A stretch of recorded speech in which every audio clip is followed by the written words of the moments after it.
describing it because I don't want to overstate my It's own pain. perfect. I don't want to But overstate my own pain, but I felt like it gave me a glimpse into something that was really important.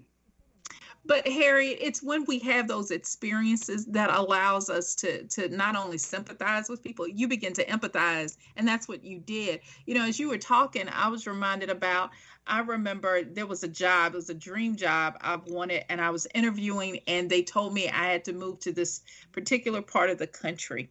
And when I did research, this was an area that was number one in the US for racial profiling, and they had these ridiculous numbers of stops of black folks. And I remember saying to the recruiter, I can't take this job. My daughter is just getting ready to start driving. And I don't want to put her and my husband in a position where I've got to be worried about what happens to them. And I think for a lot of people, they don't understand that because it's not necessarily their lived experience. You know, we talked about even the video that I did that you've shown to your students about my experience and being stopped in February and how terrifying it is. You know, and I remember, and I didn't mention in the video, when I reached down to get the hand sanitizer after the officer said, you know, are you drinking? And I'm like, oh, no, it's hand sanitizer. And I pull it up. One of my friends said to me later, a white female, she said, you shouldn't have reached down. You know, you could have died then. And I went, oh God, I didn't even think about it. Even in that moment of being terrified and shaken, and this is the same place where Sandra Bland was killed that I'm being pulled over, you know, I'm just thinking, hey, it's no big deal. And it just hit me in that moment when she told me, oh wow, I didn't even think about what I was doing. It was just so natural. But how many people have done that and they lose their lives? And so I think having those experiences, even as a Black woman, made me more sensitive. You know, when it happened to me, I got even more sensitive to what do people go through who, you know, this happens all the time for them and the kind of fear that they experience. And I wanted people to know it doesn't matter your education or how articulate or all those things, that when people see you, it's so easy for them to make assumptions about who you are. And then when you've been wounded, how you end up in turn, like you mentioned, the security guard, and thinking, is this someone who's not supposed to be here? That it's so easy in turn from being wounded to begin to start walking around and possibly even doing that to other people because of your own experience, and how tragic that is when that happens and what it does to relationships. So, Harriet, are there any other learnings that you'd like to share with the audience as it relates to your own experience and some other experiences that you may have witnessed? I wanted to just say, sort of adding on to what I was talking about before, that I'm also aware that the fact that I could be sitting in Temple and realize this guy's probably security, and that calms me down, that's also part of my experience as a white person right now, that, you know, thinking he might be an undercover officer grants me a level of feeling secure in a way that wouldn't be true. And so I think that's part of the work. I sort of came away from that and some other related experiences feeling like this just reinforces for me the level of commitment I need to have. And I would say this is also the extension of everything I've been talking about, is with that new awareness, I feel a profound or a deepened responsibility to continue to work to stop violence against Black people, to work on behalf of racial equity, to particularly, I think for me, part of it is about working with other white people to help white people do this work. We are the ones who need to do so much of it, I think. So, yeah, I just wanted to sort of share that's sort of where I end up, I guess, with some of that. And you do a lot of non-academic work where you're talking about these issues, like in venues like Public Source and Medium. Talk a little bit about some of the issues that you've raised in your writing. Yeah, so, and I haven't done as much public scholarship as I'd like, but it's something I do continue to do. Several years ago, I wrote an op-ed. There was a women's basketball coach, Renee Portland. Anyone who's a follower of women's basketball or has been over the last several years would know the name Renee Portland. She was the head coach at Penn State for a long time, and she had a reputation for being very homophobic, for running players off the team, and so on. And so, long story short, the university investigated it and didn't really sanction her very seriously at all. And so I wrote an op-ed really talking about how, a basketball coach is an educator and she's being entrusted with the well-being of her student athletes. And so if she's not going to protect their well-being, that the university really had a responsibility to either, get her out of that position or something, but that it was really not okay to have a coach discriminating in that way. She has since left Penn State, and I actually think she's passed away. But that was really, I think, the first time I felt like I really had an argument to make. And I was actually a student at Antioch, and I think I was reading about leadership and what's the word? I was thinking about trusteeship, I think, and what it really means, what it means to be a trustee. And so I think that really helped me frame that piece that I wrote. And then I've written a few other pieces. I really drew on RCT. I wrote a piece after the last election, the 2016 election, to help people think about how to stay connected for people who want to stay connected with people they love, who have very different political viewpoints. I really sort of set out some thinking about here's how to do that, right? And some people decide like I can no longer be connected with this person because their viewpoints are so problematic for me.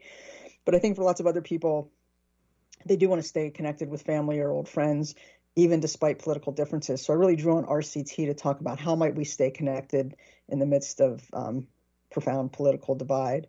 And then I wrote a piece on the U.S. women's soccer team and sexism in U.S. culture last summer. And then also somewhere in the middle of all this, I wrote a piece for Public Source, which is a very cool Pittsburgh independent news source, regional independent news source. And that piece was about calling on white people to do the work of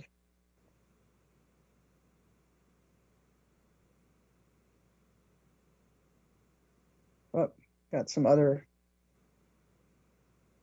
Yeah, there's some background.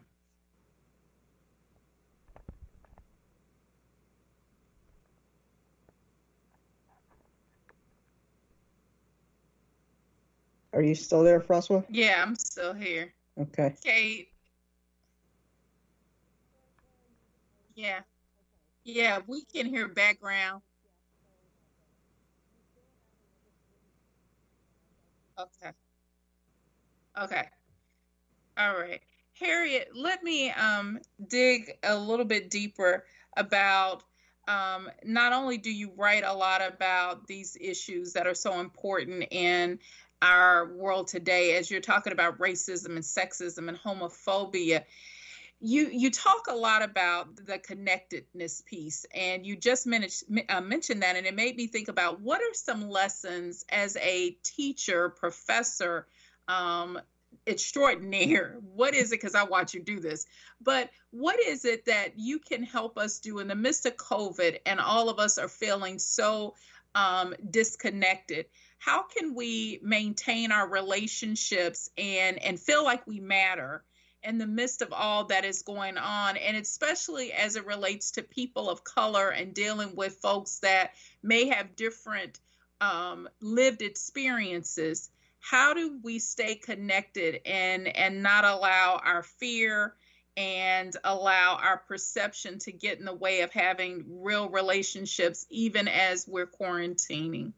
Those are such important questions. And let me just first say, I wouldn't imagine that I could give advice to people of color in particular. What I would say, maybe more broadly, I think the place I'm more comfortable speaking from is that I think in terms of staying connected with people when there is a profound difference, whether it's differing views on race, differing views on politics, whatever, is, figuring out, I guess part of what I come to is sometimes the only thing that keeps us connected is that we want to stay connected, that this relationship feels important enough that we're not ready to walk away. And that can be a starting point for remaining in connection, even when someone's views are very different. So again, I wrote a piece on it. I'll send it to you if you want to post it, if you do show notes or something. Love that. And then beyond that, I would just say, I think, connection during the pandemic is incredibly difficult. I think probably the advice is pretty similar to what we would do anyway, but it's maybe more important now, which is being intentional about our connections. First of all, if you're not usually an initiator, maybe try to be a little bit more of an initiator and reach out to the people who matter to you. Also trying to figure out like what ways are meaningful. Like I think sometimes people just sort of default to Zoom these days. And, sometimes for me, it's been nice to just talk with someone on the phone because then I can sit out and Yes. do it. I've been sending like postcard once a week to my parents. I talk to them too, but it's just sort of another way of reaching out. So trying to figure out like just different ways to connect. But again, if you're not someone who takes a lot of initiative, maybe doing a little bit more to initiate. And then also clear communication around if it can't be available, just trying to talk that through so that everybody understands what's going on and it doesn't feel like a rejection or anything like that. So it is more difficult now for sure. I miss being with my friends and I miss time with various members of my family who I don't see right now. But I also feel like connection is really what gets us through, right? I mean, I think it's, conversations like this with you and conversations when I connect with friends of mine and family, that's what energizes me and keeps me, often gives me a lift as I try to get through long days of working at the desk and, long days of not really going out I get outside, but, not really going anywhere. And just the stress of the unknowns and the chaos of the time we're living in. And you gave excellent advice. I am so grateful that you said yes. I know that this was just a smidget of the depth and wealth of information that you can offer. But if folks want to stay connected to you and dig deeper and learn more about you and how your work can help impact their lives, how do they reach out to you? Sure. So again, I can give you contact info for your show notes, but you can reach me by email at harriet@harrietschwartz.com. I'm also on Twitter, on LinkedIn. I do photography, so I'm on Instagram. And then I also, I have a book that's out there right now, again, called Connected Teaching, Relationship Power and Mattering in Higher Ed, and that would give folks a really good overview of my work. So that would be something else. And I'm really interested in talking with people about the book. I've worked with some faculty book clubs and groups, faculty developers and all of that. So yeah, I just love talking to people about the work. Like we said in the beginning, I think you and I could both talk about relational cultural theory for hours. So it's an important theory that's really shaped me and helps me in my work as a teacher. Well, Harriet, I want to say thank you. You're absolutely right. We could spend hours on this because that shapes who we are. And it has been so important for me to have this context and a theory to really add to what I already kind of knew was there. And so I just thank you for introducing me to it and allowing me to be a part of your fan club. And thank you for saying yes to be on the show. This is another episode of The Tapestry. I'm Dr. Francois Booker Drew, and you can reach out to me at info@drfrancois or go to my website, drfrancois.com, so you can learn more about why I'm interested in relationships and the narratives of women. Thank you so much.